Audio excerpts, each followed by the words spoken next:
Mancuso from Rockbridge Seminary, your Theological Librarian. This is video number 3 on how to write a research paper. In this video, what I'm going to try to answer is the third question that I thought you'd have in mind, and that is, where do I find the information? In the first couple videos, I explained about why you do the paper and what goes into the paper. The third burning question must be in your mind, where do I find the information?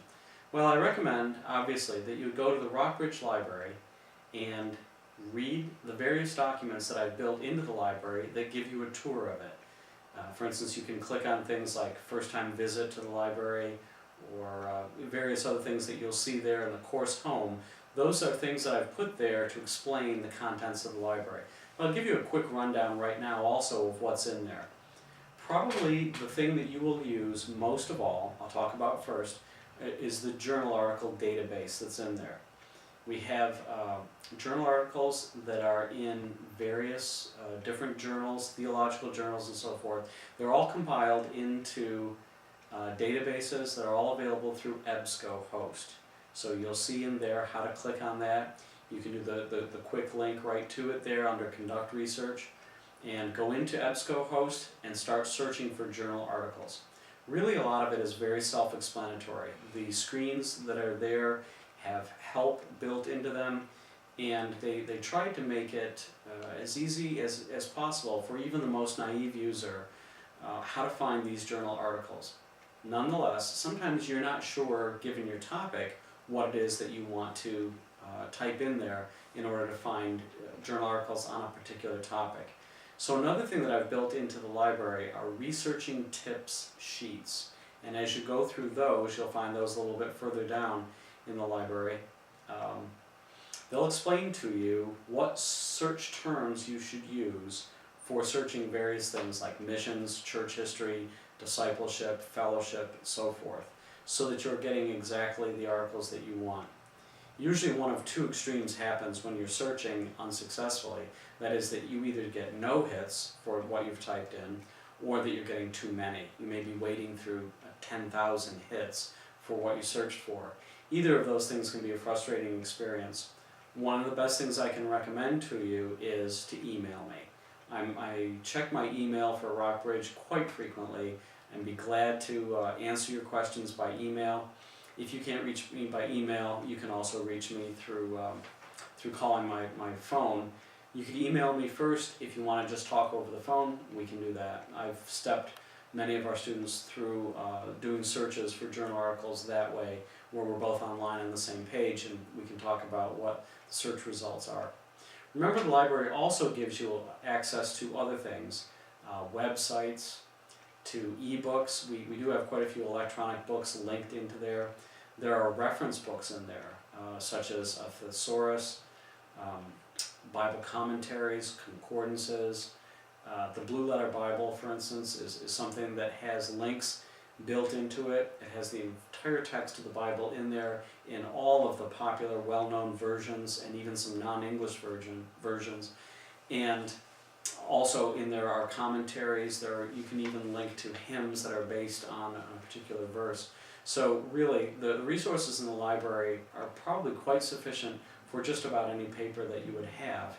There are links in there to large theological websites that then contain thousands of links to other resources on the web. Given the nature of the web and its constant growth, you realize it's impossible for one person or any one website to know all the information that's out there on your particular theological topic, but a lot of it has been organized pretty well, and most of the common sites are on there. One of the key things to remember when you're using websites is make sure that it's authoritative and that it's authentic. If you've never heard of the organization, you may not want to trust the information that they put on there. There are many valid organizations, such as Focus on the Family, that would have websites that will contain wonderful information for your paper. Remember too that we also have access into some graphical images that you might want to use if you want to dress your paper up with, say, a picture or a portrait of a famous person or a map. All of those things can be found in the Rockbridge libraries also.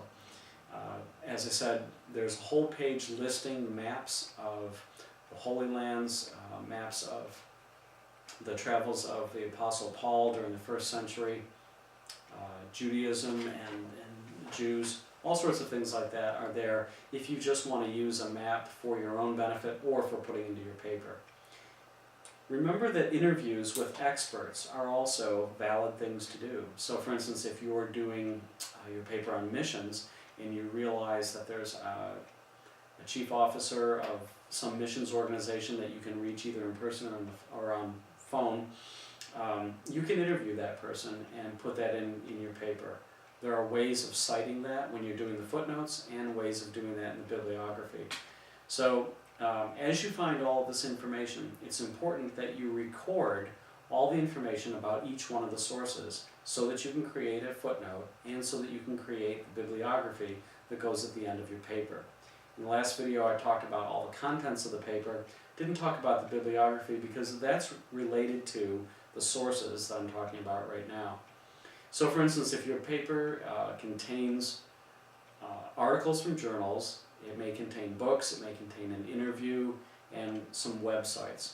What you'll want to find out is whether or not your professor requires you to use a particular format. There are national standards that have been set up for you to use as you're doing your research paper. Those are commonly referred to as Turabian.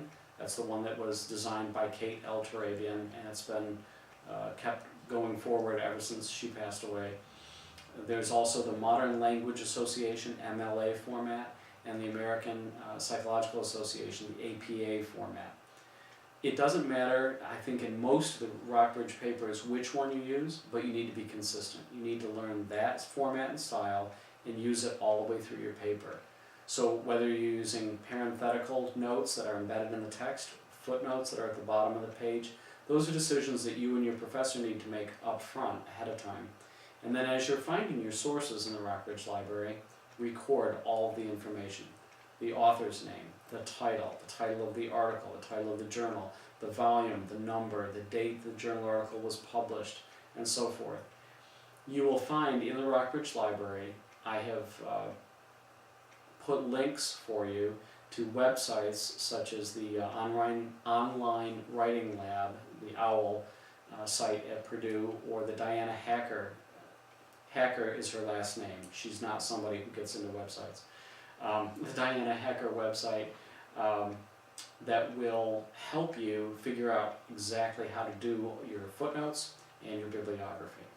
So one last thought is, one thing to remember when you're doing your paper is if you find a book that is exactly on your topic, it's right on target, and that author has already done a lot of the research. If that book contains a bibliography, use the bibliography to find other sources.